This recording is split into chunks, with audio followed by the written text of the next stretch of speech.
Hola, que Dios les bendiga. Qué alegría estar aquí con todos ustedes, aquí en este retiro. Que no se apague tu fe. Gloria a Dios. Yo soy padre José María, amigo de Gustavo y Elena, y aquí en el vicariato de Puerto Maldonado, contento de servir a Dios como sacerdote y feliz de estar aquí con ustedes ahora para compartir dentro de este retiro que no se apague tu fe. Y hoy en este momento vamos a hablar sobre los enemigos de la fe. Y hay varios, como es el miedo, como es la duda, la preocupación, el escepticismo, ¿verdad? Y para que puedan escribir y quizás leer en un momento el miedo, como por ejemplo Mateo 8, 25 al 26. Se encuentra como el miedo es un enemigo a la fe, a lo cual este retiro está queriendo explicar el poder de la fe, que la oración junto con la fe es lo que causa los milagros, lo que causa que vivamos en una vida sobrenatural. Entonces, oración sin fe no resulta. Y sin embargo, oración con fe, eso sí mueve montañas, como dice Jesús. Creyendo, ¿verdad? Como dice también Marcos 11, el 22 al 25, Jesús dice, cuando pides, crea que lo vas a recibir. Entonces, cuando pides, cuando ores, crea. Cuando ores, crea. Entonces ahí mismo Jesús está diciendo, va junto, tiene que ir junto. Dice, y si es junto, dice, cuando pide, crea que lo vas a recibir y lo recibirás. Entonces ahí vemos lo que este retiro está focalizando, está enfatizando el poder y la importancia de esa fe, que la oración sin fe no es bíblica y la oración sin fe no tiene poder, pero la oración con fe, dice Jesús, es lo que tiene poder. Y entonces el mismo Jesús lo pone juntos. Cuando pides, crea.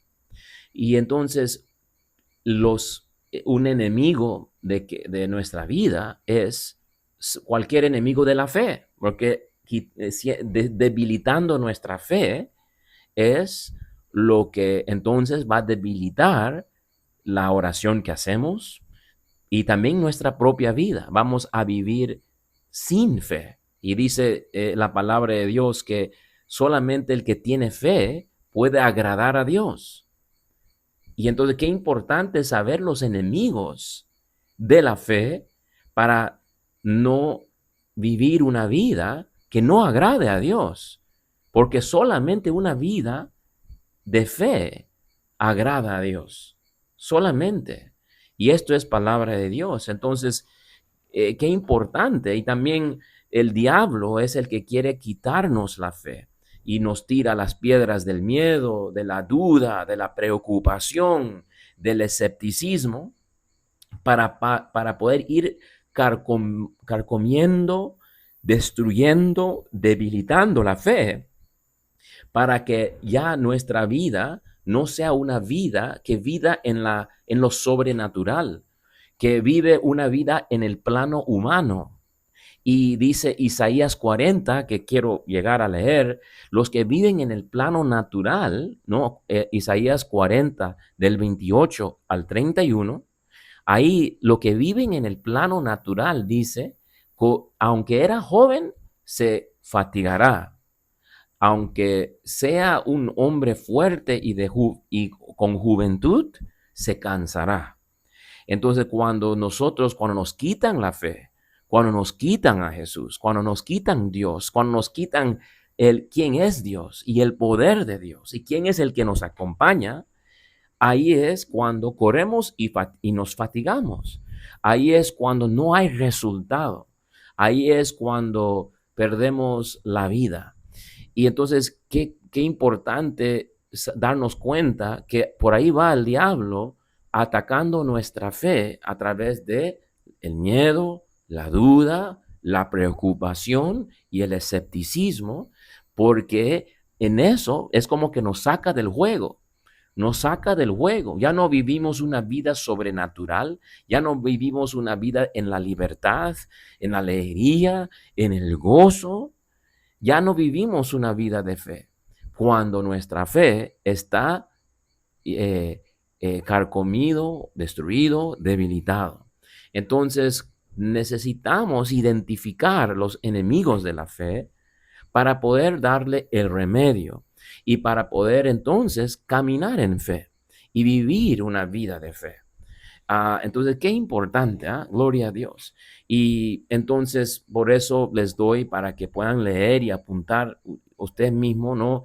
Por ejemplo, ya hemos dicho, el miedo se puede ver identificado en Mateo 8, del 25 al 26, y cómo la falta de fe es algo que Jesús increpa, ¿no? Es algo que Jesús corrige, es algo que Jesús, ¿no? Le mueve, así como cuando ve fe, le mueve para lo positivo, dice, se asombra, no he encontrado tanta fe en Israel o en ningún sitio, se asombra cuando encuentra fe, y también cuando la mujer hemorroísa le toca, a alguien me ha tocado, ¿y cómo fue ese toque? Con fe. Entonces eso es lo que le toca a Jesús, eso es lo que le conmueve a Jesús, eso es lo que le causa admiración a Jesús, eso es lo que le causa buscar a esa persona, a ver quién me tocó. Y mientras también al otro lado de la moneda es especialmente cuando no tienen fe sus apóstoles, que él más corrige, él más increpa, él más se pone fuerte y dice, hombres de poca fe, o sea, deja de dudar y crea. Y entonces ahí sí Jesús es muy fuerte en ambos lados. Cuando hay fe es una alegría y cuando no hay fe es algo severo. Y la duda pueden ver en Mateo 14, 31. ¿Por qué dudaste? Dice Jesús. Y la preocupación en Mateo 6, 31 al 32, ¿verdad? Y ahí no anden preocupados, dice Jesús. Y el escepticismo en Juan 20, 24 al 27, ahí vemos a Tomás. Y es precisamente aquí una de las veces que Jesús fuertemente corrige a sus apóstoles, ¿verdad? Por no creer. Y le dice al mismo Tomás, deja de negar y cree. Entonces, ahí vemos entonces cómo estos lugares en la Biblia habla de estos enemigos de la fe. Yo quiero enfatizar y hacerle como un resalto, especialmente al miedo, como un enemigo de la fe. Entonces, vamos a ver en Mateo 8, del 23 al 27, Mateo 8, del 23 al 27, subió a la barca y sus discípulos le siguieron. Entonces ahí vemos los discípulos están siguiendo a Jesús, son seguidores de Jesús, pero vamos a ver que Jesús le dice hombres de poca fe. Entonces el seguir a Cristo no garantiza que tengo fe, ¿verdad? Y entonces tengo que hacer como una examinación de conciencia y de corazón y porque el seguir a Cristo no garantiza que soy un hombre de fe o mujer de fe. Y por eso tengo que pedirle al Señor. Como dijo en la Biblia una persona, aumenta mi fe. Y entonces podemos ser obispos, sacerdote, encargado de no sé qué, seguir a Cristo y no tener fe. Y no tener fe. O sea, tenemos fe en una idea, pero no tenemos fe en Cristo, en quién es Cristo y en sus promesas y en su palabra. Y ahí es cuando ponemos, siendo obispo, sacerdote o laico, ponemos nuestra fe en otras cosas. Aunque somos cristianos, vamos al curandero. Aunque somos cristianos, buscamos métodos puramente seculares y humanos para tratar de cambiar el mundo. Si solamente las cosas del mundo eran suficientes para cambiar el mundo, ¿para qué vino Jesús? De sobra has venido, Jesús. O sea, no te necesitamos. Solo necesitamos mejores planes pastorales o necesitamos alguna ayuda social. Pero tú no sé qué figuras acá. Porque cuando no tenemos fe, ponemos en Cristo y en su palabra y en sus promesas, ahí es cuando ponemos fe en otras cosas que no resultan. Y entonces más bien nos esclavizan. Y entonces podemos ser seguidores de Cristo. Aquí están siguiendo a Cristo. Pero aún le va a decir Jesús, hombres de poca fe. Entonces, no nos asegura ser hombres de fe siguiendo a Cristo. Tenemos que realmente tener una actitud humilde y pedir perdón por nuestra falta de fe y pedir de corazón que aumente nuestra fe y que aumente nuestra fe, que nos dé esta fe de mover montañas, que nos dé esta fe en su palabra que efectivamente cambia el mundo, que efectivamente Jesús vino por algo y que su venida ha cambiado todo y que Él es Yahvé, el Dios creador del cielo y de la tierra y que nos ha dado su Espíritu Santo y creerle de corazón y ser movido por la fe, no movido por el miedo, no movido por la duda, no movido por el escepticismo, no movido por la preocupación, sino movido por la fe, movido por Dios, movido por la palabra, movido por Dios, por lo sobrenatural. Así vivimos una vida sobrenatural, siendo del mundo, pero no del mundo. Y entonces, qué importante estamos viendo en Mateo 8:23, los discípulos le siguieron y tenemos que pedirle fe, aunque le seguimos. Tenemos que tener esa conciencia. Dice, de pronto se levantó en el mar una tempestad tan grande que la barca quedaba tapada por las olas, pero él estaba dormido. Acercándose ellos, le despertaron diciendo, Señor, sálvanos, que perecemos. Les dice, ¿por qué tienen miedo, hombres de poca fe? Entonces se levantó, increpó a los vientos y al mar, y sobrevino una gran calma, y aquellos hombres maravillados decían, ¿quién es este que hasta los vientos y el mar le obedecen? Entonces quiero yo resaltar ahorita en Mateo 8:27, los hombres, sus discípulos que le seguían, quedaron maravillados en lo que Jesús es, en lo que Jesús hace, en lo que Jesús puede hacer. Y el padre Felipe de mi comunidad me encanta que él dice, en la vida o nos vamos a estar maravillados o inundados con las cosas del mundo, o vamos a ser inundados y maravillados por Cristo y por Dios. ¿Vamos a ahogarnos en las cosas del mundo o nos vamos a ahogar en Cristo y en Dios? Y entonces aquí se quedan maravillados porque están cerca de Él. Y es importante estar cerca de Él, cerca de su palabra, cerca de su Eucaristía, cerca de la confesión, cerca de Cristo, para poder experimentar a Cristo y ser maravillado por Cristo, impactado por Cristo, sentir y experimentar su amor. Porque o vamos a hundirnos en el mundo o nos vamos a hundir en Cristo. O nos va a maravillar el mundo o vamos a estar maravillados por Cristo. Y es importante por ser maravillado, inundado por Cristo, porque las cosas del mundo matan. Las cosas del mundo es lo que causa la tristeza, la soledad, la depresión, el suicidio.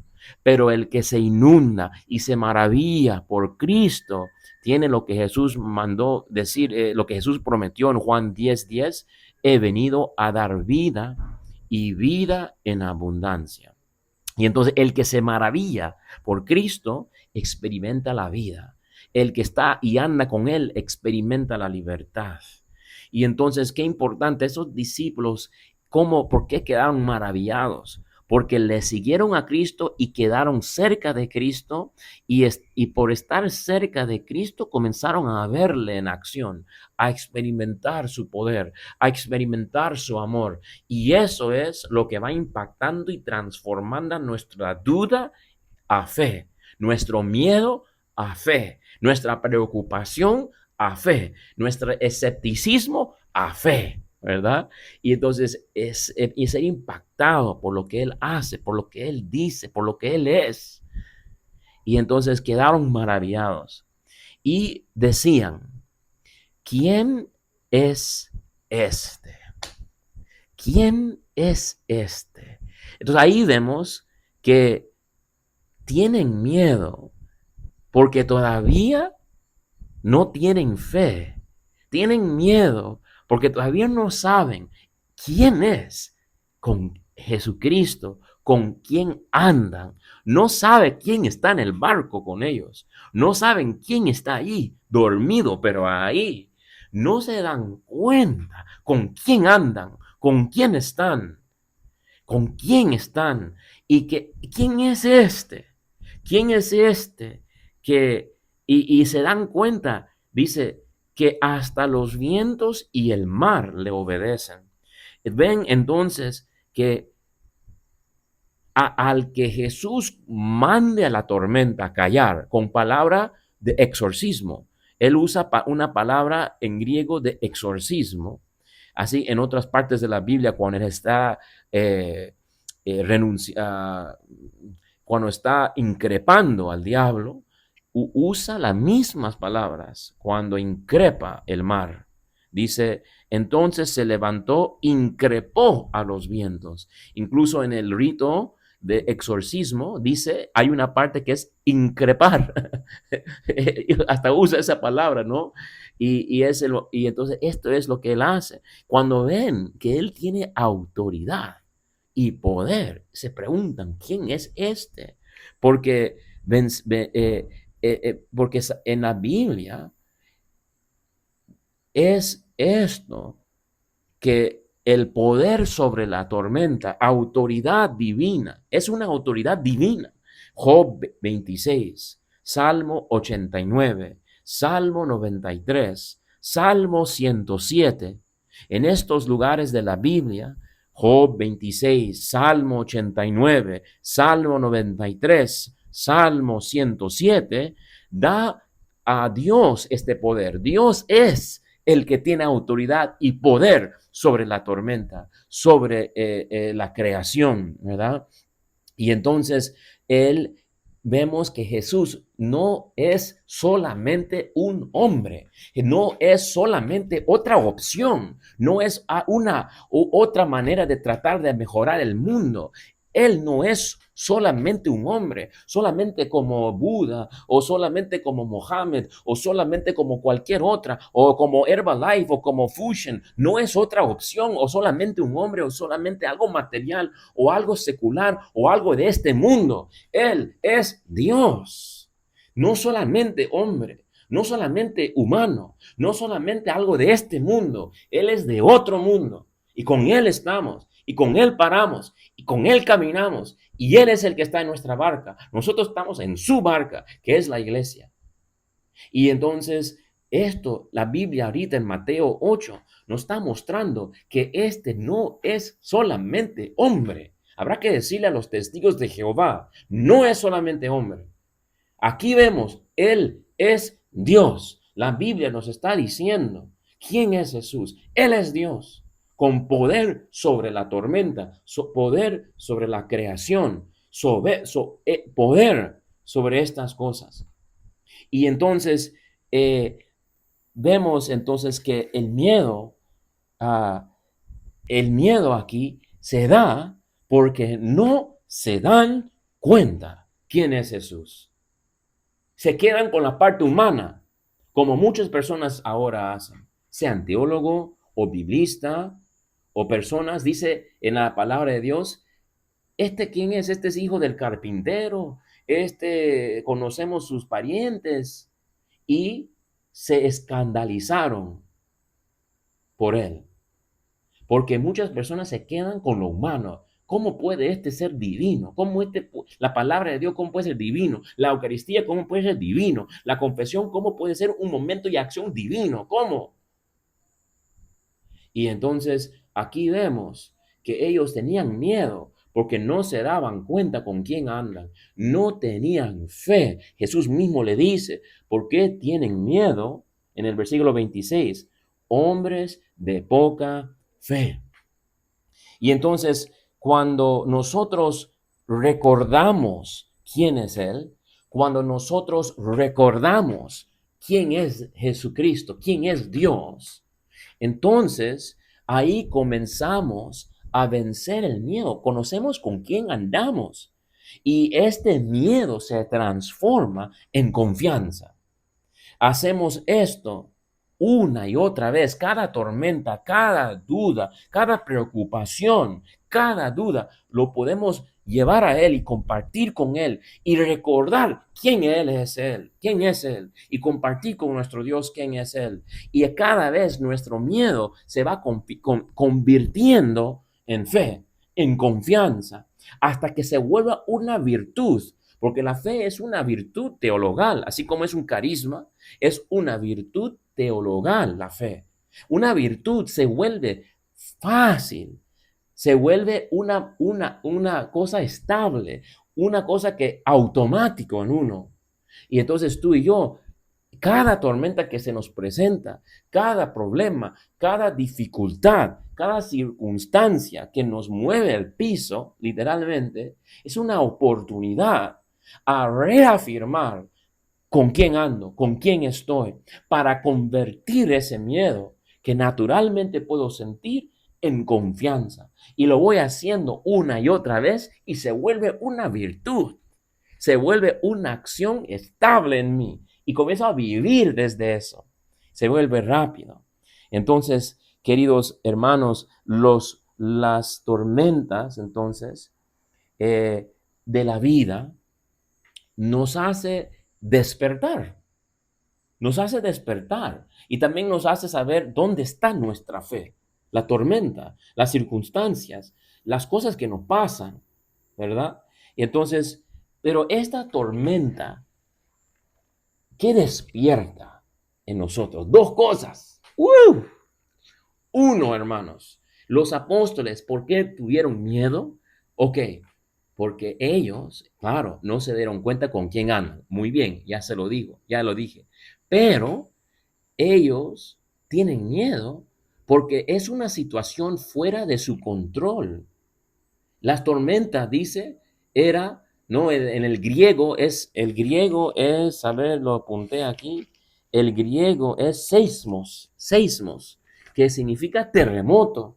Dice en el versículo 24, quedaba tapada por las olas el barco. O sea, era una situación donde no tenían control. Y tú y yo a veces sentimos y pensamos que tenemos control. Tenemos autosuficiencia, tenemos egoísmo y nosotros pensamos que tenemos control de nuestra vida. Y en este momento los apóstoles están en un momento que no tienen control. Se les fue el control. No tienen control, no tienen manera humana de poder manejar esta situación. Y esta es la vida. Las cosas pasan y pasan y pasan. La hija, el hijo, el primo, el padre, el papá, la madre, todas las cosas que pasan en nuestra vida, pasan, la vida pasa y nos encontramos con circunstancias y situaciones que nos dan miedo porque ya no siento que yo tengo el control de manejarlo, control de hacerlo todo bien. Entonces, hermanos, ¿qué despierta en mí? Despierta que yo no soy Dios. Yo no estoy en control. Despierta en mí la realidad, la humildad. Despierta en mí. Yo no soy el Todopoderoso. Yo no soy el que está en control.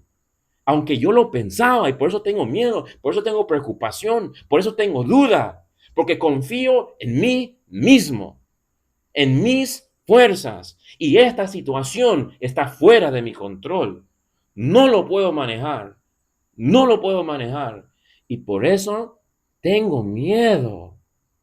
Tengo miedo. Y el miedo es lo que me comienza a mover en mi vida. Y la tormenta entonces, en el plan de Dios, en vez de que yo me mueva por el miedo, ya comienza a hacer su trabajo la tormenta, la circunstancia. ¿Cuál es? Destronarme a mí, bajarme de mi micro, bajarme del caballo, para que yo diga, yo no soy Dios. Y en ese lugar, en ese momento de humildad, ahí despierto a la realidad que Él sí es Dios, que Él sí está en control. Yo no, pero Él sí.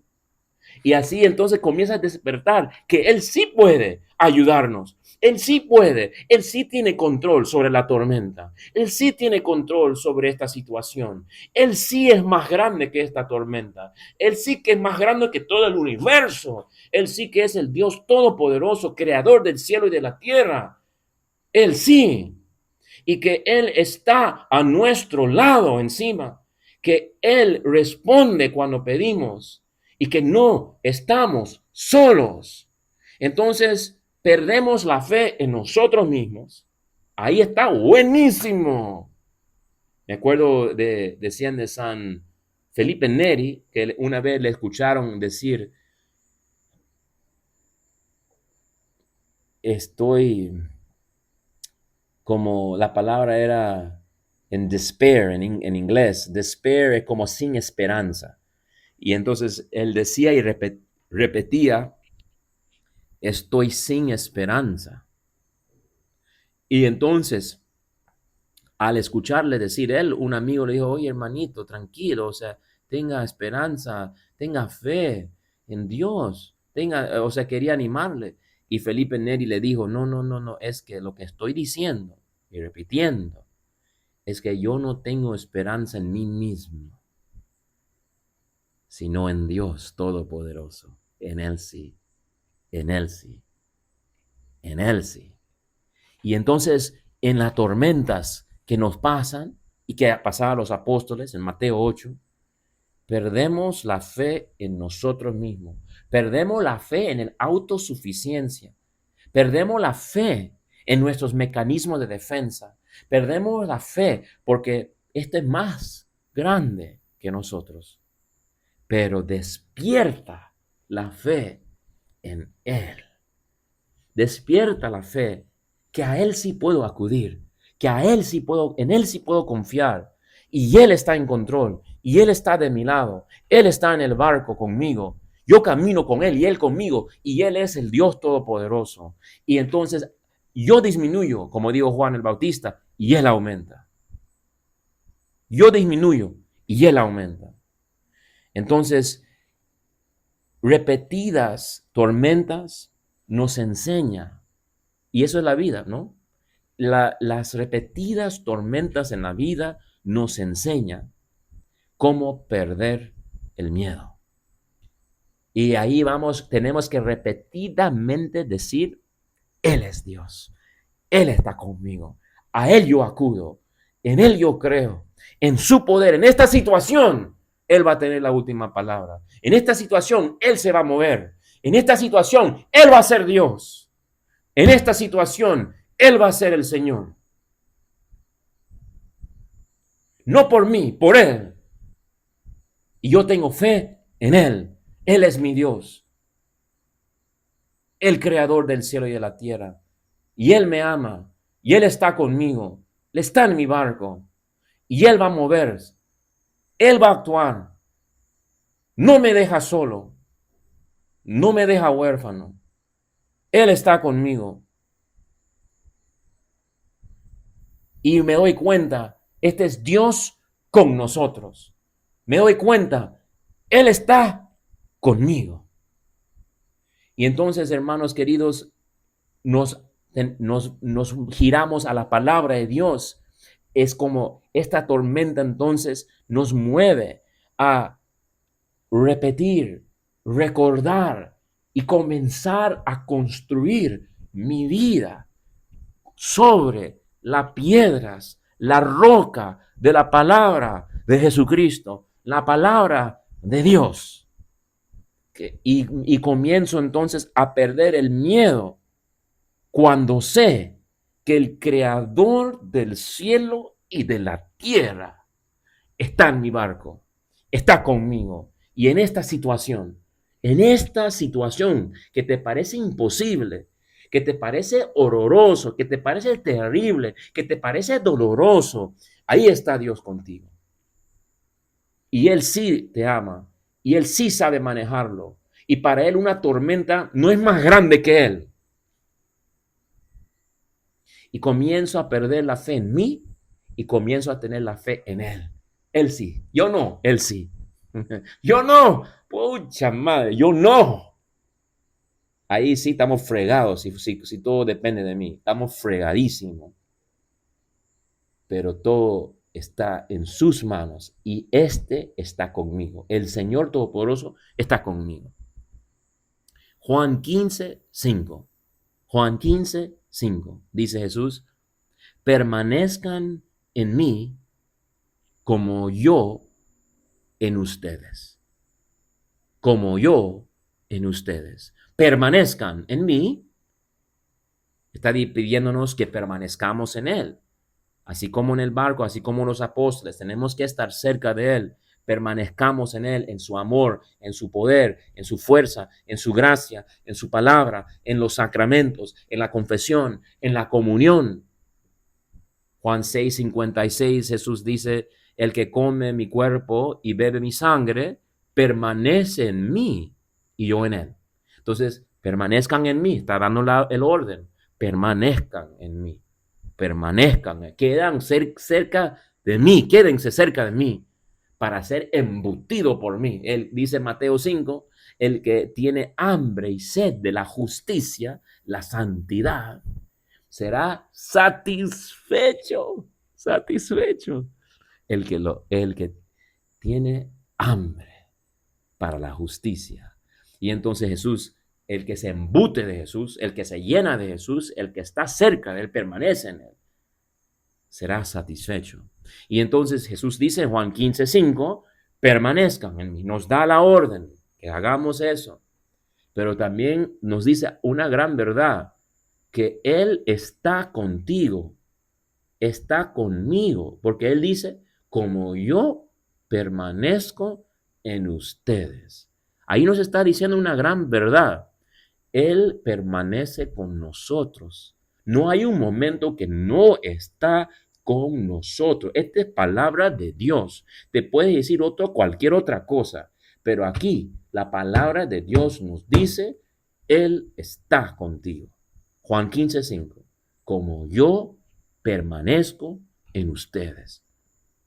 Mateo 28, versículo 20, también dice, estoy con ustedes.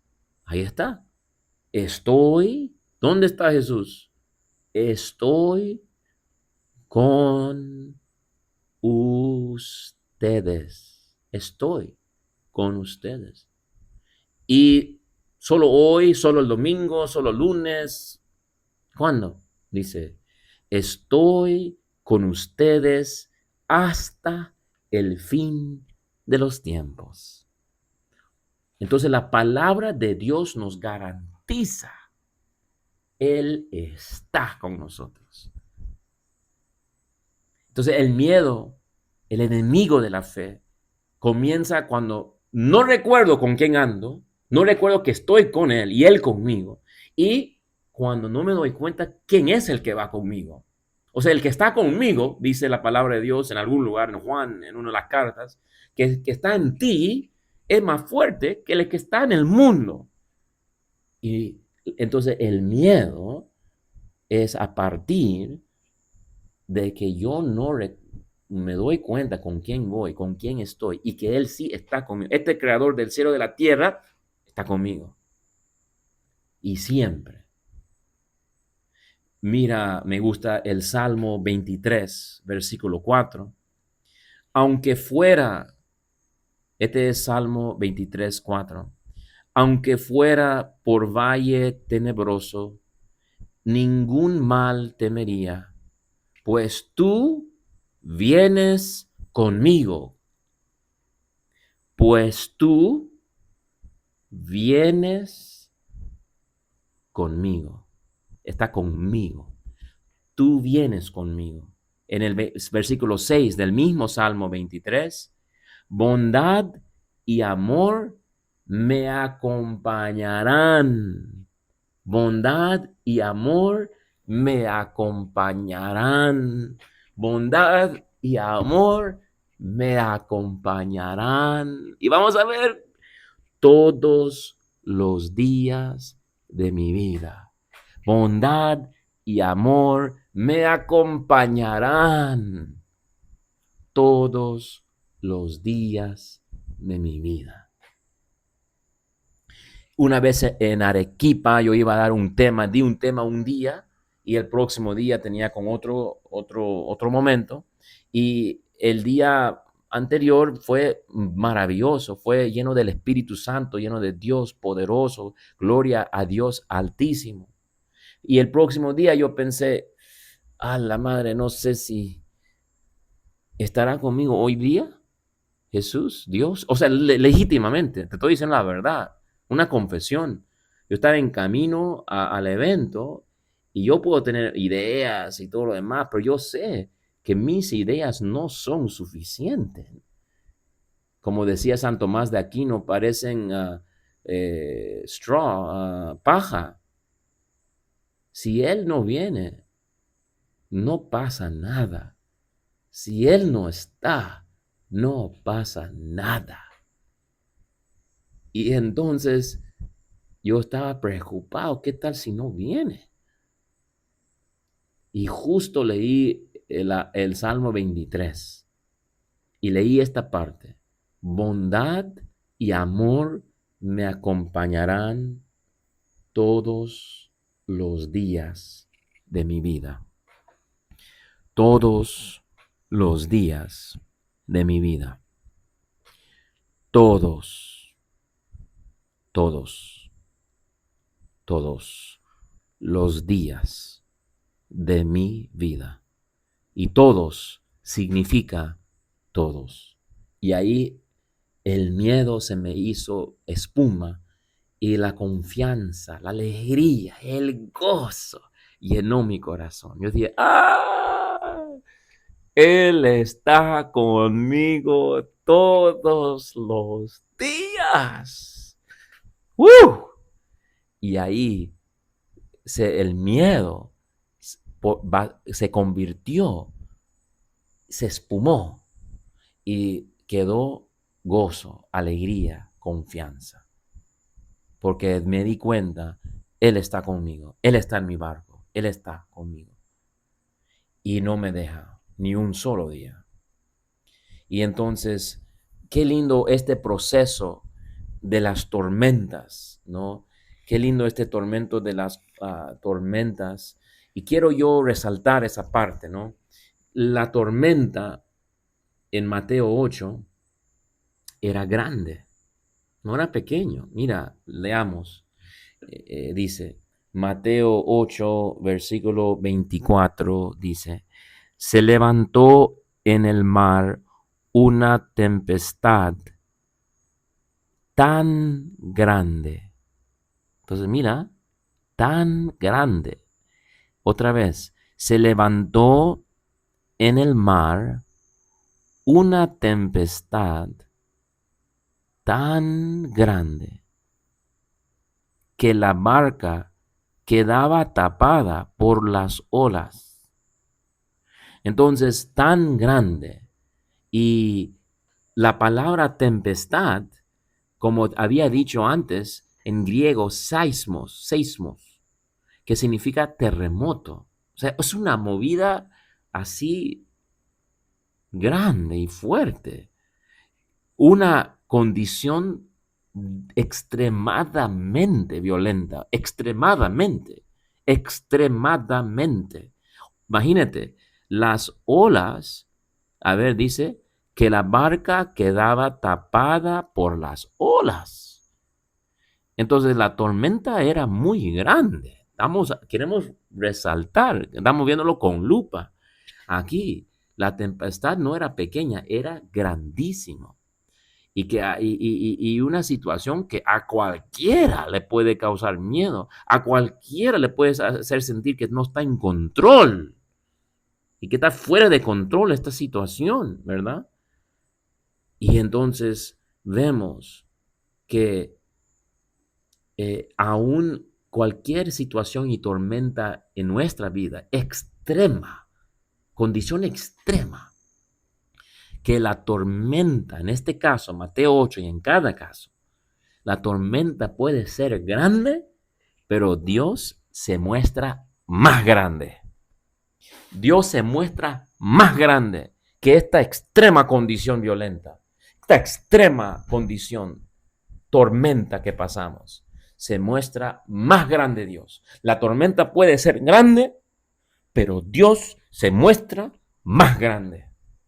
Más grande se muestra Jesús. Y nosotros queremos llegar a esto. Queremos llegar, como decía, a confiar no en nuestras fuerzas, sino en la fuerza de Dios. Dice Isaías 40, había dicho 40 al 28 al 31, que jóvenes corren y se van a fatigar. Gente fuerte se va a agotar. Pero, entonces, ¿qué dice eso la Biblia? ¿Qué significa? O sea, lo humano no es suficiente. Nuestras fuerzas no es suficiente. La autosuficiencia no nos resulta. No lo tengo en mí. Me voy a agotar, me voy a cansar. Pero dice el mismo Isaías 40, 28 al 31, pero el que espera en el Señor montará, volará con alas de águila. Correrá y no se fatigará. Caminará y no se va a agotar. Porque espera en el Señor, no en sus propias fuerzas, en el Señor. Y sabe que el Señor está con él, le ama y le da vigor al que es débil. Como dice Isaías 40, Él da vigor al que es débil. Yo soy eso, débil. Y Él da vigor precisamente al débil, dice. Da vigor. Él sí cumple. Él sí responde. Está contigo y te ama. Él es el Todopoderoso y actúa. Él está contigo. Y el que espera